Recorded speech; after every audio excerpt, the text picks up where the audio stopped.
Começa agora o JBR News especial de sextas-feiras, quando eu e Rodolfo Lago nos unimos para levar até você, seguidor e seguidora, a análise política do que ocorre na capital do Brasil, que é Brasília. Aqui nesta cidade a gente fica atento a tudo para tentar levar a você um pouco do que circunda o poder e, em especial, o que está sendo falado nos bastidores e possivelmente as suas consequências na vida prática de todos nós. Portanto, sejam muito bem-vindos. Lembrando a vocês que nesta sexta-feira inicia o Carnaval no Brasil, mas nós do Imagem e Credibilidade com o Jornal de Brasília não vamos parar. No final, avisaremos a você como ficarão estes conteúdos. Lembrando sempre que o Imagem e Credibilidade faz deste espaço um espaço para você, junto com o Jornal de Brasília, o nosso grande parceiro na capital do país. Rodolfo Lago, vamos lá, sexta-feira é sempre bom a gente se encontrar aqui para bater esse papo, mas a gente não tem como trazer hoje, especialmente para os nossos seguidores, um assunto que seja bom de se tratar. Até porque eu acho que ninguém considera uma guerra algo positivo. E a gente está vivendo, nesses últimos dias, o conflito entre Rússia e Ucrânia, sem saber como ele irá acabar. Agora, parece, seguidor e seguidora, que Rússia está muito longe de nós, a Ucrânia também. Mas lembrando a vocês que um conflito como esse, ele envolve grandes potências. De um lado estão os Estados Unidos, tem a Europa, tem a China envolvida e tem a Rússia. Ou seja, países com grande poder de influência e também bélico, não menos do que a Ucrânia. Lembrando a vocês que quando ela fazia parte da União Soviética, também era uma potência nuclear. Agora, o que isso lá naquele lado do leste europeu pode influenciar aqui nos trópicos, mais especial no Brasil? É isso que vamos tentar levar até você e eu passo a bola para o meu parceiro e companheiro Rodolfo Lago. Rodolfo, como é que você está enxergando aí a consequência do Brasil dentro deste conflito? Olha, Alexandre, esse posicionamento do presidente Bolsonaro, né, é bom a gente lembrar que o Bolsonaro foi o último líder internacional a estar com o Vladimir Putin, presidente da Rússia, antes do início da guerra. Né? É um posicionamento muito polêmico, muito controverso, muito complicado, né? Especialmente porque o Bolsonaro, além de fazer essa viagem que recomendava-se que ele não tivesse feito, né? Ele ainda chegou lá e disse que era solidário à Rússia, né? Quer dizer, colocando uma palavra aí que complica ainda mais esse caldo, quer dizer, dá a impressão de que o Bolsonaro estava apoiando, estava do lado da Rússia, do lado do presidente Vladimir Putin nessa questão, nessa guerra com a Ucrânia. Então, uma situação muito complicada, Alexandre, e que acabou revelando uma profunda divergência, uma profunda divisão dentro do governo a essa altura, né? Então, ontem o vice-presidente Hamilton Mourão deu uma declaração muito dura.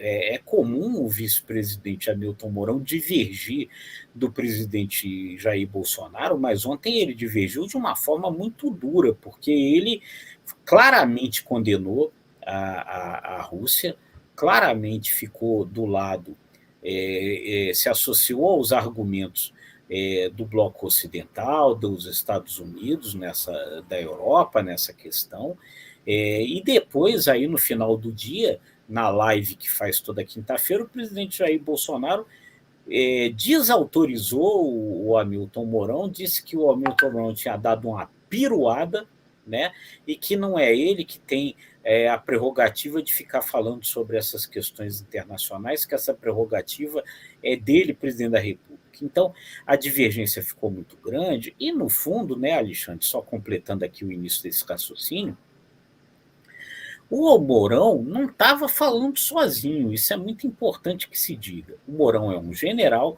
é um representante do generalato brasileiro, coisa que o Bolsonaro não é. Desculpa, porque o Bolsonaro é um capitão da reserva, né?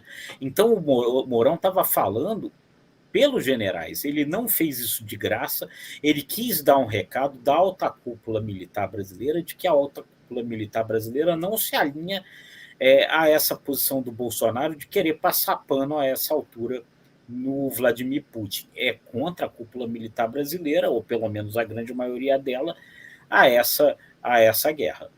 E o vice-presidente, para lembrar os nossos seguidores, Rodolfo Lago, ainda foi até mais longe que os próprios aliados, porque ele não somente na sua fala disse que a Rússia não estava correta em invadir a Ucrânia, como disse também que as medidas chamadas sanções econômicas contra aquele país é pouco, ou são poucas, diante do que deve ser feito. Ele quase pregou que, de fato, o que vai parar Putin nessa disputa com a Ucrânia seria uma ação militar. E aí, como você disse, ele se posiciona para dentro dos militares brasileiros, lembrando, né, seguidores e seguidoras, que o Brasil tem um histórico juntamente com esses aliados. Nós participamos da Segunda Guerra Mundial e, neste momento, a gente estava justamente ao lado dos aliados. O Brasil sempre teve uma política internacional completamente vinculada a esses posicionamentos. E o que chama a atenção, né, Rodolfo, é justamente um posicionamento tão diferente do usual, que fez, inclusive, o vice-presidente Hamilton Mourão se posicionar de uma forma tão dura como aconteceu. Mas o que a gente tem ouvido também, Rodolfo, aí entrando um pouco mais do lado da política, é que esta ida do presidente à Rússia e esses termos usados lá como solidariedade repercutiu mal não somente dentro da diplomacia brasileira, mas repercutiu mal também dentro da política brasileira. Porque hoje o presidente vive um momento de reeleição, ele está lutando para ganhar um novo mandato. E ele precisa de apoio, em especial dentro do Brasil. E dentro do Brasil, a atitude da Rússia, pelo que está se mostrando através da mídia, não é bem vista pelo povo brasileiro. Então o presidente agora ele tem que tentar uma guinada na qual ele não fique mal com o que ele falou e fez, mas ao mesmo tempo ele não perca os apoios políticos tão necessários para a reeleição dele aqui no Brasil.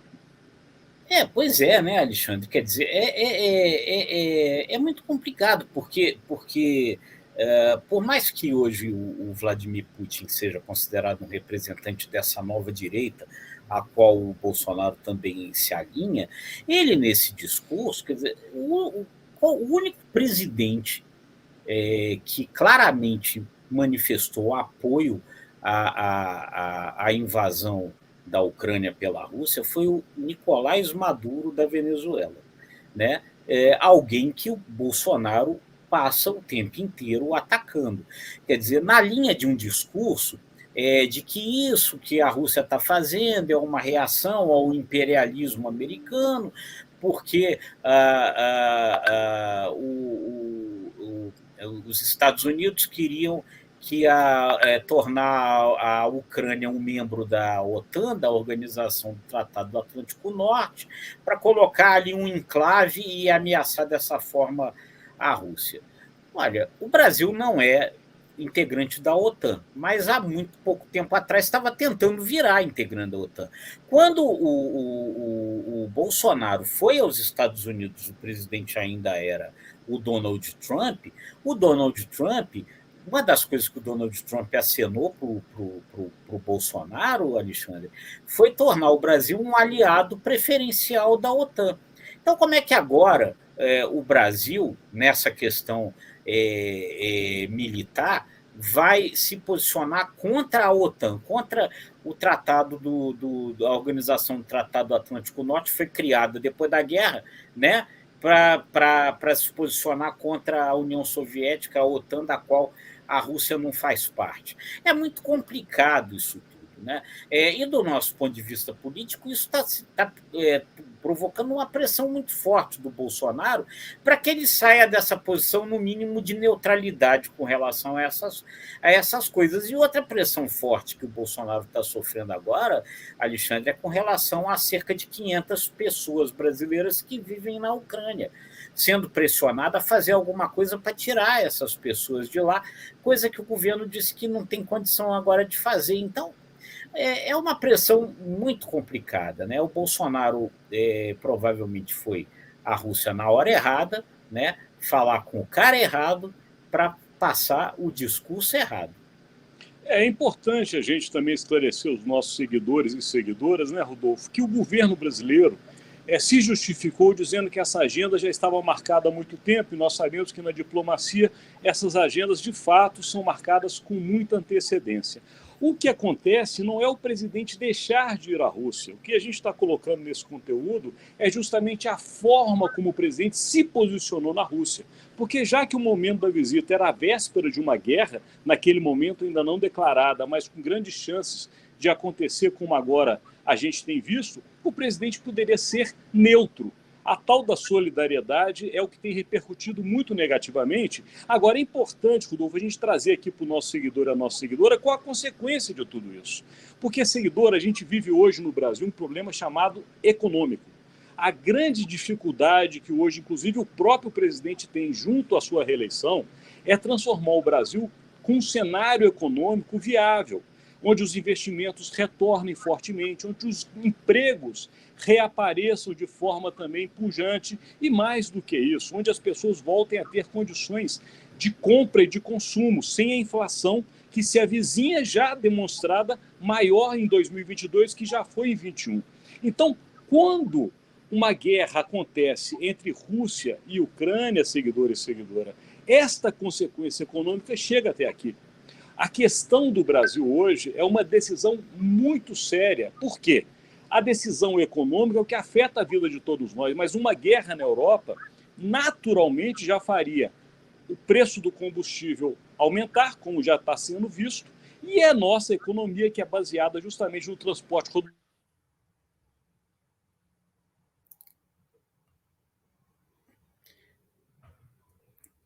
O Alexandre congelou aqui. Eu vou, então, Eu pegar... voltei, Rodolfo Lago, me escuta?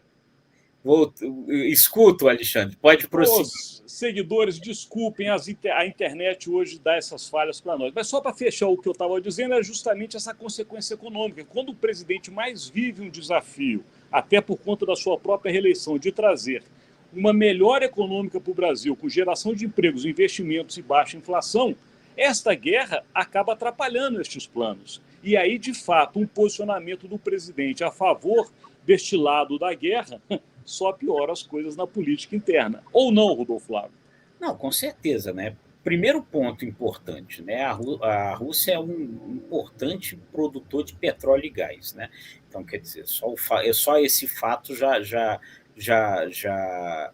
traz consequências, uma vez que a gente está hoje aqui discutindo como é que a gente faz para conseguir baixar o preço dos combustíveis, né? Nós está nesse momento havendo essa discussão dentro do Senado, dois projetos no sentido de tentar achar uma forma de baixar esses preços. E outra coisa, né, Alexandre? Como é que os países estão tentando conter a Rússia nesse momento? Com sanções econômicas. Imagine se alguns desses países resolvem fazer isso contra o que eles considerarem supostos aliados da Rússia nesse momento. Né? Tudo que a gente não precisaria nesse momento era se algum país sugerisse sanções econômicas contra a gente. Né? E aí vem uma outra questão, né, Rodolfo, que automaticamente também nos preocupa muito, porque ao os Estados Unidos terem essa posição tão estratégica e predominante neste conflito, ele é o nosso principal parceiro comercial. Exatamente. Então, ou seja, numa guerra econômica, vamos colocar assim, a gente vai brigar justamente com quem mais traz dinheiro para nós, onde a gente tem uma relação tão ampla econômica. É interessante para o Brasil aquela pergunta que se faz: a quem interessa que o Brasil se posicione favorável à Rússia e contrário aos Estados Unidos? É a grande questão que a política nacional hoje discute, né, Rodolfo? Com certeza, né? Quer dizer, né? Aumentar uma situação que hoje já existe de isolamento brasileiro com relação às questões internacionais, para ficar do lado de alguém que hoje está sendo visto como um pária internacional. É muito complicado. Os seguidores, este assunto guerra na Rússia com a Ucrânia, ou contra a Ucrânia, melhor dizendo, ainda vai levar vai gerar muitos conteúdos aqui da nossa parte. Mas hoje a gente espera ter levado um pouco para você das consequências que podem ocorrer no Brasil. E quando a gente fala do que pode ocorrer, é do que já está sendo falado em Brasília. O meio político está saindo da cidade, já que teremos o carnaval na próxima semana, mas as conversas continuam. E nós, como jornalistas, estamos sempre atentos, conversando com fontes. E o que está sendo visto dentro da política, inclusive daqueles grupos que apoiam o presidente, é que neste assunto específico ele não precisava ter o posicionamento que teve. Lembrando, né, Rodolfo Lago, para a gente fechar este assunto, que temos ainda a PEC dos combustíveis. Essa sim afeta a nossa vida diretamente e vai ser votada após o carnaval. Você tem alguma informação sobre isso, Rodolfo Lago? Na verdade, o que deve ser votado, Alexandre, só corrigindo, são dois projetos, né? E não a PEC, né? Dois projetos que estão em tramitação lá no Senado, que mudam a forma de tributação dos combustíveis. Era para ter sido votado essa semana, não se fechou o acordo, ficou para depois, para a semana que vem. Vamos ver se vai conseguir ser votado, porque a gente tem o carnaval aí, quer dizer, o Congresso só retoma na quinta-feira, né? E o assunto ainda está longe de consenso. Longe de consenso, tendo Arthur Lira no comando, no momento que os partidos políticos que apoiam o presidente parecem estarem se desentendendo internamente, né? Tem algumas fofocas aí, só para a gente levar aqui para o nosso seguidor um spoiler do que sairá no nosso podcast deste final de semana. Partidos que são parte da base aliada do presidente estão conflitando entre si, justamente por conta de posições do próprio presidente e da força de Arthur Lira. Aliás, tem muito mais aí pela frente, seguidor, e você precisa estar atento. Este final de semana é carnaval, nada melhor do que se atualizar destes assuntos, porque amanhã sai o podcast Imagem e Credibilidade com o Jornal de Brasília, trazendo como convidada especial a jornalista Helena Chagas, da TAG Comunicação. E Helena, uma brilhante jornalista com muito tempo também nessa cidade, vai trazer para vocês, juntamente com Rodolfo Lago e eu, um pouco dessas análises que vão não somente da guerra, mas vão da guerra às eleições, ou a guerra política eleitoral que será travada no Brasil neste ano. Lembrando também a vocês que nesta semana de carnaval não teremos conteúdos atuais do Imagem e Credibilidade, mas retornaremos na quinta-feira após, dia 3 de março, 3/3, aí sim com Rodolfo Lago, com JBR News, seguindo nesta rotina semanal de levar informações a vocês. Lembrando sempre que este conteúdo é feito sempre com a parceria do Jornal de Brasília, o grande jornal da capital do país, e que também está sempre disponível no portal R7. Não somente nestes dois locais, mas também no www.imagemcredibilidade.com e no ICTV, que é justamente o canal do Imagem e Credibilidade no YouTube. Confira, porque lá teremos também outros assuntos e conteúdos que com certeza serão muito úteis para a sua informação. Rodolfo Lago, carnaval no Brasil, chegamos ao final do nosso conteúdo.